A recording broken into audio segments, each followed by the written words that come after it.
Welcome to the Rebuilt Man podcast. I'm your host and founder, Coach Frank Rich. And if you're new to the podcast, welcome. We're glad to have you here joining us. We're grateful to have your presence with us in today's episode. This is our Q&A series where we facilitate questions from you guys out there in the audience and members inside of our community. So we're joined here today with a head coach inside the Rebuilt Man, Coach Arnold. And we're going to be packing a couple questions. So if you're new to the podcast, make sure to hit that subscribe button. If you're watching this on YouTube, turn those post notifications on, because currently at the moment, we're dropping 3 episodes every single week, and we're dropping Q&A episodes every other week. So if you want to get notifications and you want to be notified every single time these episodes release, hit that subscribe, turn those post notifications on right here on YouTube. But Coach Arnold, welcome back to the show, brother. To be back as always, and have some great questions for us. And I say we just dive right in. They're getting better and better. Sounds like it. Feels like Let's jump in, man. So here's a really interesting one. I've been transmuting energy now that I'm no longer using the release I used to. I have lots of solutions like workout and cold shower and go volunteer to channel that energy that builds up. But is there any other advice while I'm in this season of abstinence for what to do with all that energy? Very, very good. This is a question of somebody who's, I believe, a little further along. They've gotten out of that pool that they were in, and now they're like, okay, now what? Now I have this freedom, and where do I go from here? Sounds like it. Yeah. I remember seeing a clip years ago from Jordan Peterson when he was doing Q&A. This was before he really popped off. I remember he used to sit in his office, much like you and I are doing, and would respond to viewer and listener questions. And this was in the early days of me doing rebuilt recovery work and helping guys. And he had a listener or a viewer of his content send him the question, Jordan, how do I stop watching porn? Right. And his immediate response was, you got to ask better questions. And you and I have talked about this a lot over the year that we've had you on board here. It's not about quitting porn. It's about building a better life. And I think that this is exactly what this person is pointing to. They've recognized that this challenge in their life is not really an issue of trying to stop this behavior. It's realizing that that behavior was rooted in them not feeling fully fulfilled in the work, right? How do I transmute this energy that now I've been wasting through porn and masturbation? How do I transmute it into something that makes me feel more alive, that makes me feel more accomplished, that makes me feel more fulfilled, right? I think all the things that he listed, the cold showers, incredible practice of discipline and incredible at building up your will. I think training, an incredible outlet of physical release. You've talked inside the group recently about the D2 dopamine receptors, how that is triggered through the form of exercise. I think every man should pursue what his body is truly capable of. It's the signature on my quote from Socrates, right? I think service, I think having a life that is dedicated to showing up for others and doing small random acts of kindness, incredibly powerful. But the question is pointing to, what is my purpose here in this life? What did God create me to do? There's something that lives inside of me that I'm meant to share with the world, right? For you and I, a part of this is this podcast. A part of this is how we show up and create content. And you're amazing at your daily posts inside of the community, the things that you create for these guys from all of your years of learning and education and growth and development and learning from the wiser teachers and then passing that through onto the men inside of this community. There's something that rests inside of every single one of us, though, that was put there. That is our gift to share with the world. What do I say when people ask me, what does it mean to live a superhuman life? This has been, the original mission for me was launching the podcast, The Superhuman Life, recognizing that we're all created with a purpose.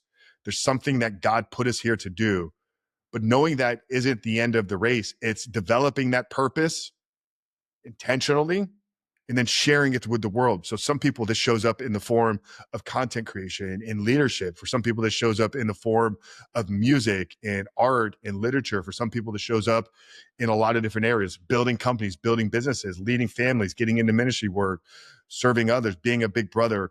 Whatever it is, there's a creative juice that rests inside of you. That's that energy that he's speaking to. Where's that calling you? What is the thing that perhaps maybe when you were a kid grabbed your attention? For me, that was leadership. I knew I can look back over the course of my childhood and understand now why I am Coach Frank, why I lead other people. I was doing that stuff from the age of 6. I was organizing sports teams inside of the neighborhood. Like, what I got to do? Let me go down, knock on 6 people's doors and get enough people to play a game in the street. So I've always kind of been in this leadership, leading of other people from a young age now into my adult life.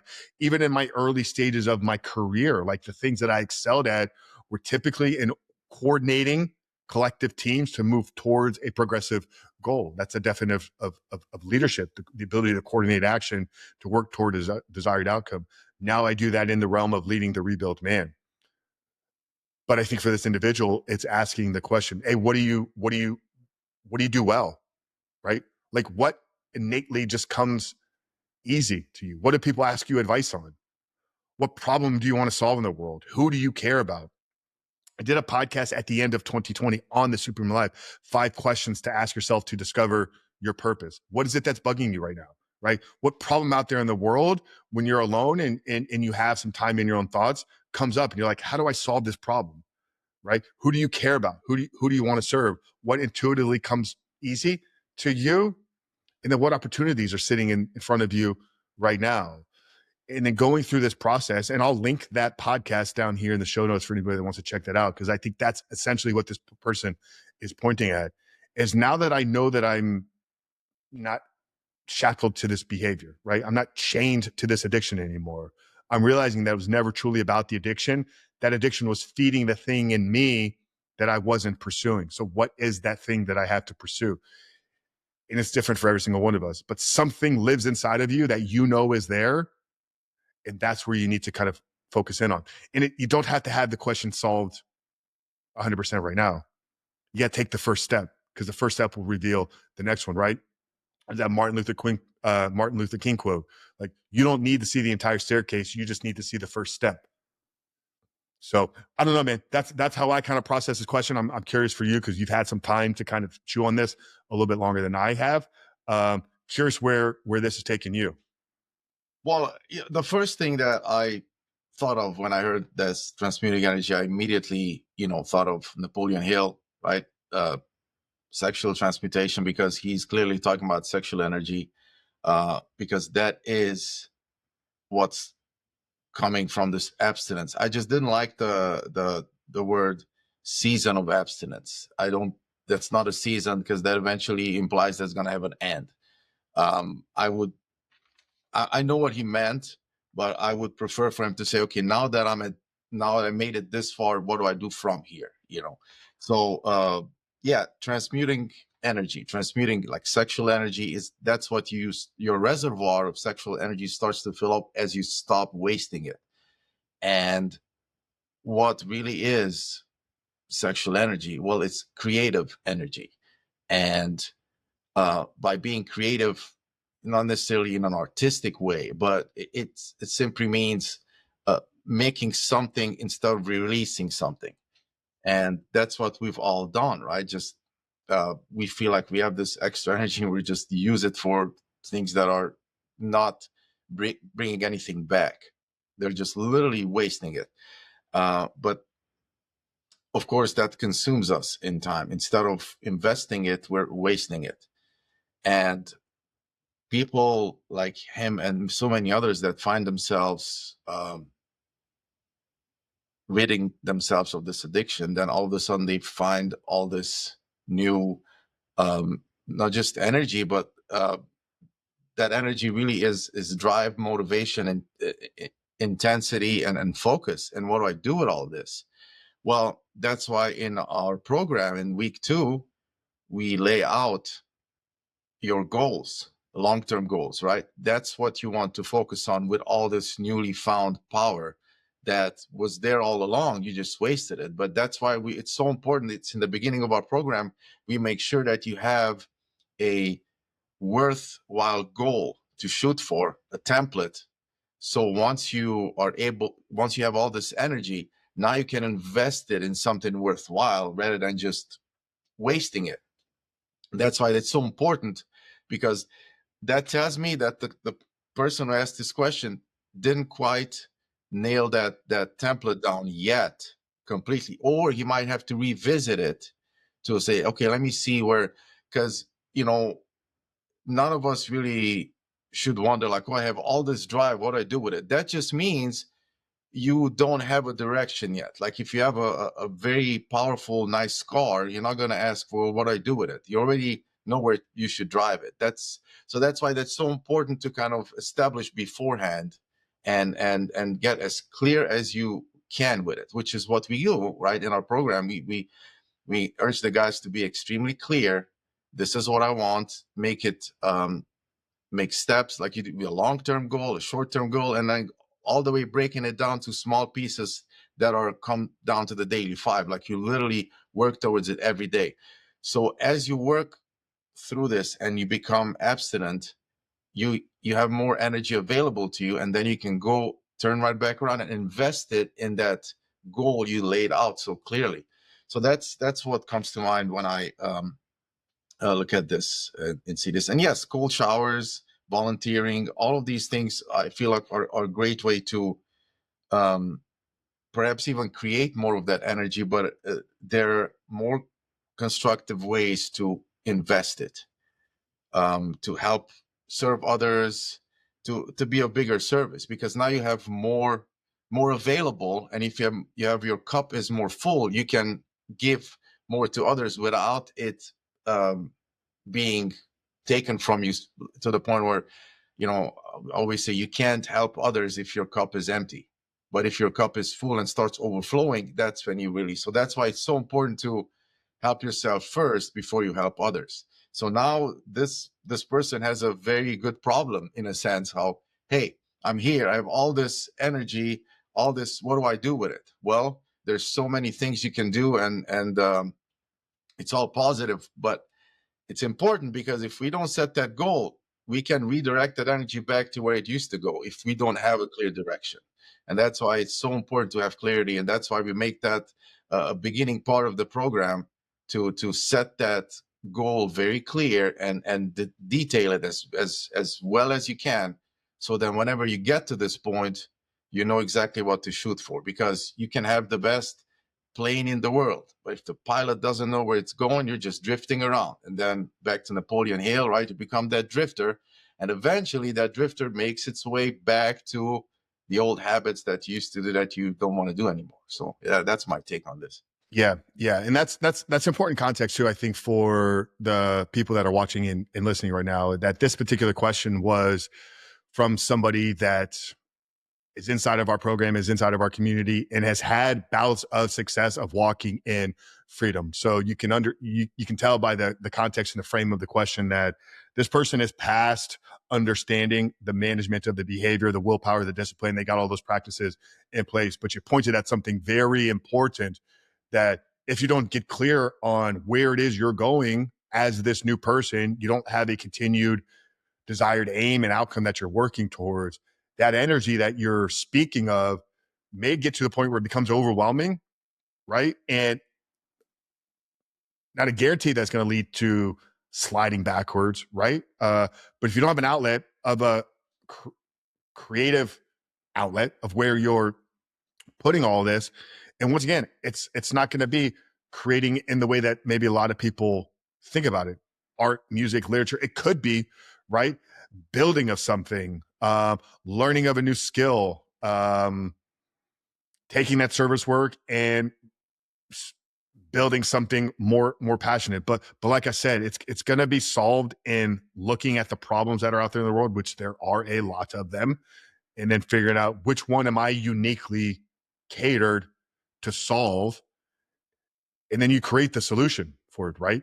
So you find a problem in the world, you create the solution for it, right? There you have to harness that energy. You have to harness that creative force, because sexual energy is creative energy. It is half of the equation that creates other human life, right? So that's what Napoleon Hill is speaking to. That's what anybody in, truly understands the sex transmutation space is speaking at, is that there's a force inside of us that burns, that is here to be used for the creation. It can be used for the creation of life. It can be used for the creation of meaningful relationship. It can be used for the creation of business, entrepreneurship, of skill sets, of athletic abilities, of whatever. But it's got to be from a place of creating, not consuming. Yeah, and So it's he finds himself probably with a lot of restless energy, because once you stop wasting it, you really have a lot of restless energy, and the strongest regulators of restless energy is purpose, right? That's why it's so important. We make it at the beginning of the program to like find your purpose and then your goals, and and all of us who've got through this process where we got, get our head out of our butt, so to speak, right? Because we wake up and like, what the hell am I doing? All of us find ourselves having increased productivity, stronger discipline, clearer thinking, and these are all things that happen when this happens, and more energy to create things. But that's why, before you make it all available, you should have a place where it's going to go, because you find yourself in a dilemma, like you said, doesn't necessarily go back to where it used to go, but in reality is that is a well-worn path. You already have the pathway to that, and if you don't find a new pathway for it, just like a river, if it'll go back to the old bank, because that's already there. So that's why it's important to create a new bank before you redirect the river, because otherwise if you let it out, it's going to go right back on the old pathway. So it's so important to create the life you want to lead before it actually happens, because you just fall into that.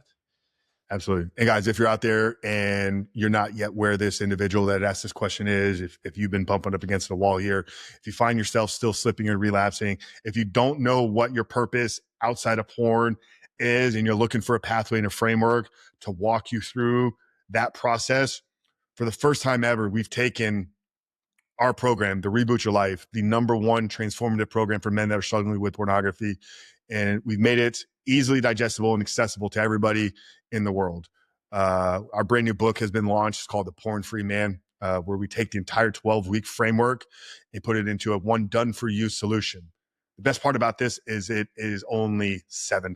Many times in the past, it's been thousands of dollars, and it's been monthly subscriptions to be a part of our world. Now you can get access to everything that we've created in the same framework that has helped over 1,800 men now walk the journey to freedom for a one-time low investment of just $7. It's called the Porn Free Man.